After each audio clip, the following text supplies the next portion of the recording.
Hello வணக்கம். இது உங்கள் சிவி ஜோன். சொல்லணும் எப்படி இருக்கீங்க? இப்போ பார்த்தீங்கன்னா அந்த டாஸ்க் முடிஞ்சது.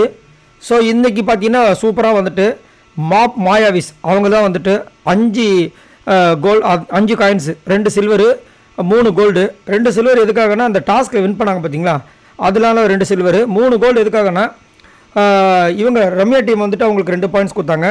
சாம்பார் டீம் வந்துட்டு அதாவது விஜய் பார்வதி அவங்க டீம் வந்துட்டு சாண்ட்ரா டீம் வந்து 1 கோல்டு கொடுத்தாங்க. அதுக்கப்புறம் ஃப்ளஷ் டீம் அவங்களுக்கு வந்து 3 கோல்டு கிடச்சிது.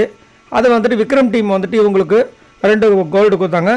சாம்பார் டீம் வந்துட்டு 1 கோல்டு கொடுத்தாங்க.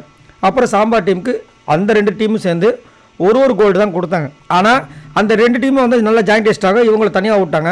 இதில் என்ன ஒரு பிரச்சனைனா, இப்போது இந்த கிச்சன் டீம் தவிர்த்து மற்ற 2 டீமே பார்த்தீங்கன்னா வேலை பெருசாக கிடையாது. ஃபுல்லாக அவங்களுக்கு அடுத்தடுத்து என்ன காமெடி பண்ணலாம் இந்த மாதிரி விஷயங்கள் தான் அவங்களுக்கு, ஏன்னா டைம் எக்கச்சக்கமாக இருந்துச்சு. அதே மாதிரி ரெஸ்ட் ரூம்க்கு வரவங்களை வந்துட்டு வழி இது பண்ணுறது அந்த மாதிரி தான் போச்சு. ஆனால் கிச்சனில் ஃபுல்லாக வேலை இருந்துகிட்டே இருந்துச்சு. அவங்களுக்கு கொஞ்ச நேரம் தான் கேப்பே கிடச்சிது. அப்படின்னும் போது இதை கன்சிடரேஷன் பண்ணலாம். இதை தான் அமித் சொன்னார். பட் அங்கே இருக்கிற யாருமே அதை அட்ஜஸ்ட் பண்ணல. இதை ஒரு ஃபன்னான வேலை எடுக்காமல் வஞ்சகமான வேலை எடுத்தாங்க. ஸோ கடைசியில் வந்துட்டு எல்லாருமே கொடுக்க ஆரம்பிக்கும் போது விக்ரம் வந்துட்டு சாம்பார் டீமுக்கு 1, ஃப்ளஷ் டீமுக்கு வந்து 2 கொடுக்குறேன். ஃப்ளஷ் டீம் வந்துட்டு செம்மையாக வந்துட்டு ஹைஜீனிக்காகவே இல்லை, வெசல் வாஷிங் சுத்தமாக இல்லை, ஃபுட்டு முதல்ல வந்துட்டு கொடுக்கவே இல்லை, அதே மாதிரி ஃபன்னே இல்லை அப்படின்ற மாதிரி சொல்லி சாம்பார் டீமுக்கு 1 கொடுத்தாரு விக்ரம். அதுக்கப்புறம் மாபாஃபியாஸ்க்கு வந்து 2 பாயிண்ட் கொடுக்குறாங்க. வேலை பெருசாக செஞ்ச மாதிரி இல்லை, ஆனால் வந்துட்டு செஞ்ச மாதிரி இருந்துச்சு அப்படின்ட்டு போகிறாரு. வேலை பெருசாக இங்கே இல்லை, ஆனால் செஞ்ச மாதிரி இருந்துச்சான். என்னத்தான் சொல்ல. அடுத்தது சாண்ட்ரா வந்தாங்க. அவங்களுக்கு வந்துட்டு பார்த்திங்கன்னா மாவிஸ்க்கு 1 பாயிண்ட் கொடுத்தாங்க.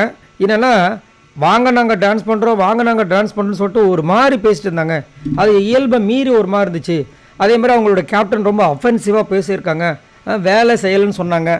அதே மாதிரி வந்துட்டு ப்ராப்பராக க்ளீனிங்கே பண்ணவே இல்லை. அதே மாதிரி அவங்க டீம் தான் வந்து இந்த கிச்சனில் வந்து சுற்றி வந்து க்ளீன் பண்ணால், ஆனால் அவங்க பண்ணாமல் எங்கள் மேலே பழைய தூக்கி போட்டாங்கன்னு சொல்லிட்டு அவங்களுக்கு 1 பாயிண்ட்டு. அதுக்கப்புறம் வந்து இந்த ஃப்ளஷ் டீமை வந்துட்டு வச்சு செஞ்சாங்க. அதாவது சபரி டீமை சாண்ட்ரா மிஸ்பிஹேவிங் அவங்ககிட்ட எக்கச்சக்கமாக இருந்துச்சு. வன்மத்தை வச்சு ரொம்ப ஓவராக கக்குனாங்க. டபுள் மீனிங் சாங் எக்கச்சக்கமாக பாடினாங்க. மோசமான வேர்ட்ஸ் இருந்துச்சு. வாஷ் மிஷினில் ப்ரஷ்ஷை வச்சுருக்காங்க. கேட்டால் வந்துட்டு க்ளீன் பண்ணுறதுக்குன்றாங்க. அப்போ தான் வந்து சபரி சொல்லியிருப்பேன் அந்த ப்ரொமோவில் வந்த விஷயங்கள். இது வந்துட்டு நான் சொல்லி ஆகணும், இது வந்து எஃப்ஜியோட ப்ரஷ்ஷுன்னு. அப்போ தான் அவங்க கலாய்ப்பாங்க, ஃபன் சபரி ஃபன் அப்படின்ட்டு. அதுக்கப்புறம் டாய்லெட் கலர் ப்ரஷ்ஷை வந்துட்டு விஜய் பார்வதி மூஞ்சி முன்னாடி வந்து காமிச்சிருப்பார் சபரி. அதெல்லாம் சொல்லி உங்களுக்கு நாங்கள் 1 பாயிண்ட் கொடுக்கணும்னு சொல்லி கடைசியில் வந்து இந்த வாரம் வந்துட்டு இன்னைய நாள் வந்து மாப் ஆஃபியர்ஸ் தான் வந்துட்டு 5 காயின் வாங்கி வின் பண்ணுறாங்க. பிக் பாஸ் வந்து அனௌன்ஸ் பண்ணிடுறாப்புல. ஸ்டோர் ரூமில் உங்களுக்கு உண்டான ரிவார்டு வச்சுருப்போம். சவுண்டு வரும்போது வரும், அதை நீங்கள் எடுத்துக்கோங்கன்னு. என்ன ரிவார்டு வரப்போகுதுன்னு தெரியல. எல்லாருமே ஷாக்கிங்காக இருக்காங்க. பட் சம்திங் ஸ்பெஷல் வரும்னு நினைக்கிறேன். எப்படியும் வந்து சிக்கன் மட்டன் இந்த மாதிரி ஏதாவது ஒன்று கொடுத்து அவங்கள வெறுப்பேற்றுற மாதிரி ஏதாவது பண்ணுவாங்கன்னு நினைக்கிறேன். பார்க்கலாம். ஸோ உங்களோட கருத்துக்களை சொல்லுங்கள்.